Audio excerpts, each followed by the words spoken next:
Après l'arrestation du maire d'Istanbul, les manifestations se poursuivent et ne faiblissent pas malgré la répression. Plus de 1000 personnes ont été arrêtées ces derniers jours. Le Premier ministre groenlandais accuse Washington de démonstration de force à l'approche d'une visite officielle de l'épouse du vice-président américain et du conseiller à la sécurité.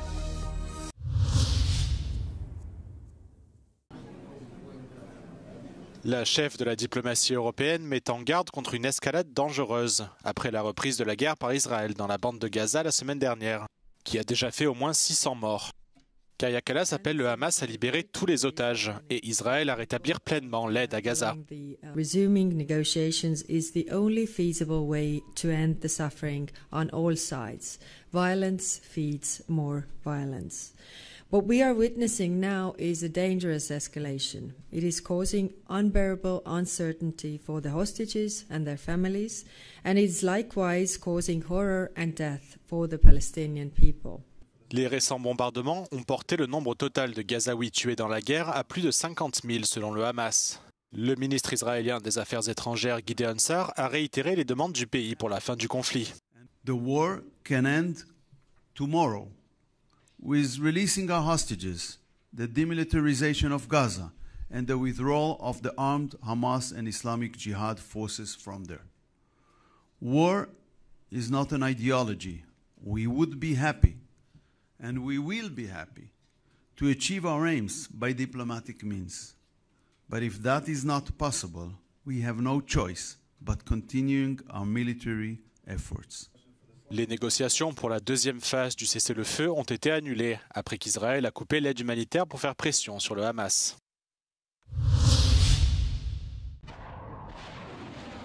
Un missile lancé depuis le porte-avions américain USS Harry Truman, stationné en mer Rouge. Depuis plus d'une semaine, les États-Unis disent mener une action militaire intense contre les rebelles Houthis. Dans la nuit de dimanche à lundi, une frappe américaine a fait au moins un mort et une dizaine de blessés au Yémen.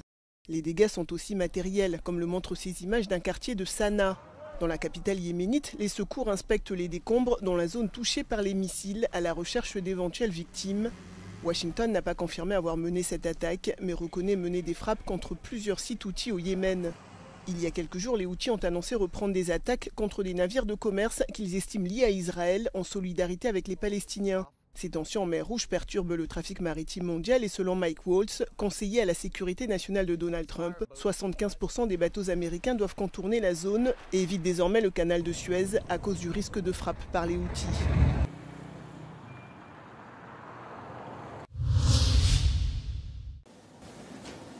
La Commission européenne exhorte Ankara à respecter les valeurs démocratiques après l'arrestation du maire d'Istanbul, Ekrem İmamoğlu. Ces derniers jours, plus de 1100 personnes ont par ailleurs été arrêtées dans des manifestations de masse en Turquie. The arrest of the mayor İmamoğlu and the protesters give rise to the questions regarding Turkey's adherence to its long-established democratic tradition. As a Council of Europe member and an EU candidate, Turkey must uphold democratic values.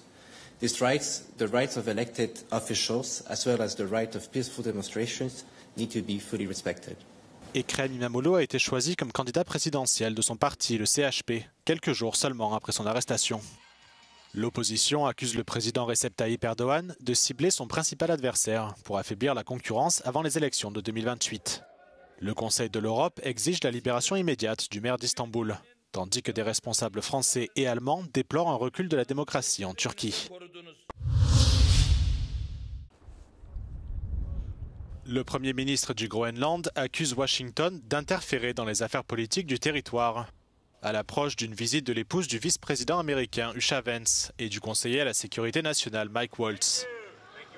S'adressant à un journal groenlandais, Mute Igede s'oppose en particulier à la visite de Mike Waltz, qu'il considère comme une démonstration de force, alors que Donald Trump a menacé à plusieurs reprises de s'emparer d'une manière ou d'une autre de ce territoire autonome du Danemark. Jens Frederik Nielsen, dont le parti a remporté les récentes élections législatives, qualifie quant à lui cette visite de manque de respect pour le peuple groenlandais, en pleine négociation pour former un nouveau gouvernement de coalition. Selon un récent sondage, 85% des Groenlandais sont opposés à un rattachement aux États-Unis.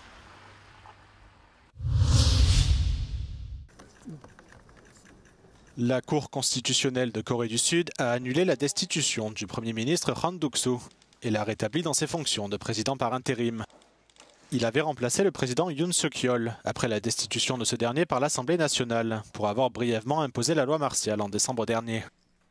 Han Duck-soo a lui-même été destitué peu de temps après, accusé d'avoir contribué à la déclaration de la loi martiale par le président et d'avoir entravé les efforts visant à ouvrir des enquêtes indépendantes à son encontre. Mais le tribunal a finalement jugé que ces actions n'étaient pas contraires à la loi. Les mises en accusation successives des deux plus hauts responsables du pays ont intensifié les inquiétudes concernant la stabilité politique et économique de la Corée du Sud.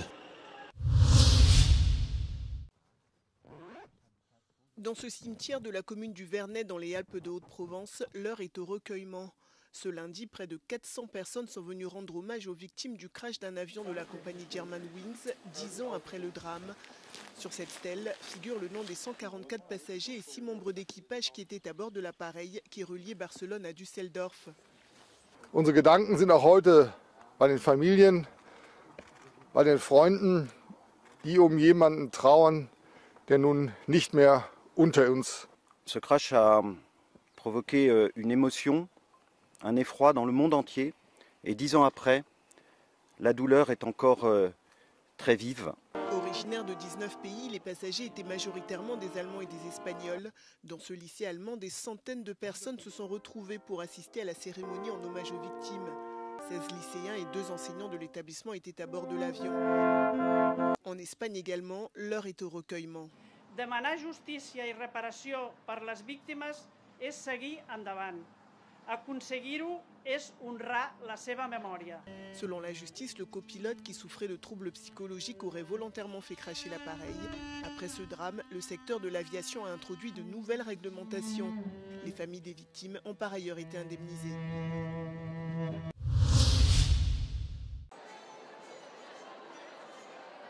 En Belgique, près de 500 personnes se sont réunies dimanche dans une église de Molenbeek pour célébrer l'iftar, le repas rompant le jeûne pratiqué lors du ramadan par les musulmans. L'événement s'inscrit dans le cadre de la candidature de la ville au titre de capitale européenne de la culture en 2030. Une initiative visant à redorer son image tristement associée aux attentats de Paris de novembre 2015 et à promouvoir l'ouverture et le dialogue interculturel. This is why this candidacy is very important for Molenbeek, because this is a wonderful opportunity to flip the script and to dream together for the future through culture, through art, through different culture to create a new us. Even if we are different, we share the same dreams. There is a very important symbolic here of Molenbeek, because after what happened in the 15 years ago, during 15 years, with the symbol of violence, of terror and so on, we have now a message of resilience, of building together a future, not only for Molenbeek, but for Brussels and for Europe also. Si le mois de mars marque la célébration du Ramadan pour les musulmans, cette période coïncide également avec le temps du Carême pour les chrétiens et de Pourim pour les juifs. La célébration de l'iftar s'est voulue inclusive, des personnes de toute confession étant invitées. We are celebrating an iftar in a church, which is a symbol of diversity, inclusion, multiculturalism, which is very, very present here in Molenbeek. En Belgique, 2 autres villes, celles de Louvain et de Namur, sont également en lice pour le titre de capitale européenne de la culture.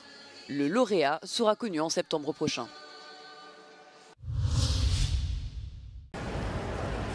À l'aéroport de Madrid-Barajas, les voyageurs coexistent avec quelques 400 sans-abri qui dorment ici au quotidien. Même si la sécurité a été renforcée ces derniers mois, la situation est toujours difficile à gérer. De nombreux salariés de l'aéroport signalent des agressions. Le principal syndicat des travailleurs de l'aéroport tire la sonnette d'alarme. Delincuencia, robos, una cosa va llevando a la otra, incluso prostitución, cometen agresiones, insultos, amenazas a empleados y usuarios del aeropuerto. No todas las personas lo hacen, son personas concretas que se enfrentan al personal de limpieza. Hace unas semanas a una limpiadora la escupieron en la cara y la tiraron caca, pero obviamente a estas personas que están sin hogar o en circunstancias de vulnerabilidad hay que ayudarles. En fin de journée, alors que l'aéroport se vide de ses voyageurs, les premiers sans-abri commencent à arriver après avoir passé la journée à l'extérieur. Il est 22 h et ils s'installent alors rapidement dans les zones les moins fréquentées. Mais certains salariés ont été victimes de vols ou d'agressions. C'est le cas de José Miguel qui vient maintenant travailler la peur au ventre.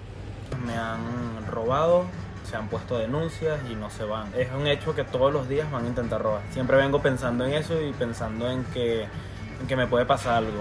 N'ayant nulle part où aller, Daniel vient dormir tous les soirs à l'aéroport. Aujourd'hui, il a gagné 20 € en ayant travaillé illégalement.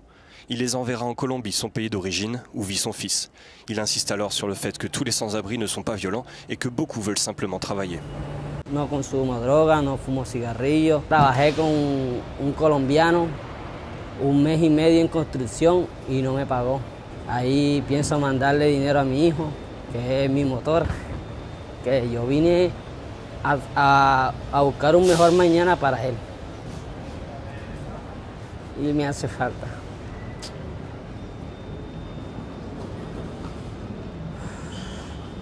La presencia de personas sin hogar en el aeropuerto de Madrid-Barajas preocupa y mucho a las instituciones. Sin embargo, la división administrativa hace que el problema se esté prolongando. Es el resultado de la falta de coordinación, por ejemplo, entre el Ayuntamiento de Madrid o distintos ministerios que estarían implicados.